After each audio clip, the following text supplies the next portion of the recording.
Monsieur Diallo hay ɗo anduno fi application ɗo naɓi ɗo mbuɗi woni très facile. Application on boni ɗo tap mi wala ke affaire réseaux sociaux fop o andi no goɗɗo ko wolani o wono ngon hoolaki ine konakri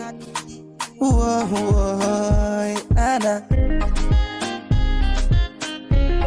DJ Timone yange o magine jalbire wanange fitu gonima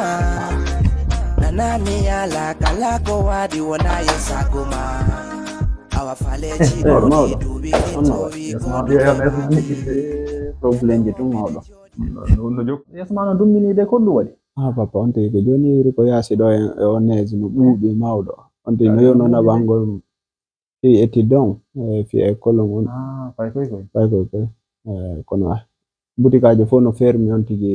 narti ɗo no ɓuuɓa an tigi ɗa andi ko alatti wona gayiɗaɓe ɗo wohi ɓe waɗi manifestation ji bus ala train ala ko ɗum naɓatama ka haa ka yaasi si min inni on janggu on nanata si min inni onon kadi oɗon ndaara Barça Real ɗon ndaara classique ko goɗɗo wo anda ko nafata on boy kere anda moyen no woori no mbuɗi naɓire ananali fi inde application tap seno mi walaki ɗi internet ji ko ɗum waɗi onon ɗon humpiti fimu min ko holliɓe kono kamɓe ɓinnoɓe haajata fi affaire internet ton ɓayno nayi men discute min foɗira haala kan ha tiɗa wona hawi hakkude amin tawi tan eyi yaka jento ɓeygu ma nani hey itti ka aduna on fewndi ɗo ni ka jama min on fewndi ɗo hande ka téléphone ma ɗo udditi ɗon joni goy télécharge application tap seno sa télécharge application tap seno on ko adi gon taw da wawi naɓude ha 2000 euros hara fusa yoɓade 2000 euros en plus kadi de ça yokkete kadi 5 euros ko ɓi ɗum ɗon kadi code ma on kadi hiɗa wawi mo partageande weldi e maɗen kala utilisation mo o ti heɓa kadi 5 euros heɓa 5 euros ko ɗo tu woni application ɗa hoore ma ɓe okkete mbuuɗi naɓira mbuuɗi a yoɓata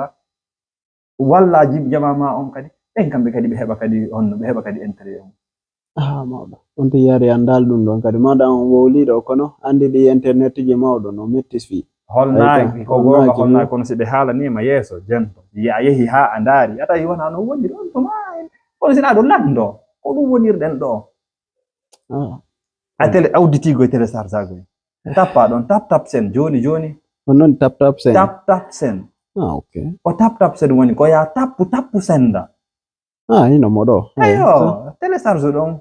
mi joni ɗo joni code on si a golliri oɗo ɓe adada diga 5 euros ɗokkama a naɓay ha 2000 euros fu sa yoɓata en ɗo ko moyen an kadi sa wonay ko suudu ma waɗa ko waɗa joɗaki dukkutoronnoɗa ɗo woni andi ɗi internet jewolnaki kadi bappa ko ɗum waɗi ɗum e adna jange lande on heɓay ko walta en joni noon si ɓe ɗumannike noon joni wona si kalike ko honnoni wawata ɗum si application on kalike menen ko ɗum min woniri ɗo meɗen falti e muɗum no woodi kadi anda hoore maɓe mari H24 wonɓe e muɗum ɓe wawata noddude ɓe wanda hoore maɓe wawete siko carte bancaire ma on bloqué neton si a naɓa mbuuɗi ɓe ronkiɗi hendade to ɗum ɗon fof ɓe wama waltade fi muɗum fi ya hettu mbuuɗi ma ɗi ma fiya ɓen to hettu transaction ina wawi naɓande orange woni ina wawi waɗande oti recharge fi crédit ina wawi yoɓande oti école ina wawi yoɓode facture courant ina wawi yoɓode facture école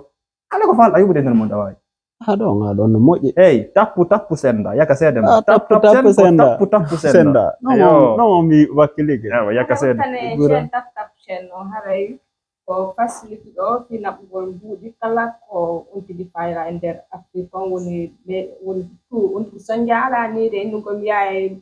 déplace o mi yaha ɗo e ɗo ɗum ɗon ɗumannakere tap sen o haray ɓurten tap sen senda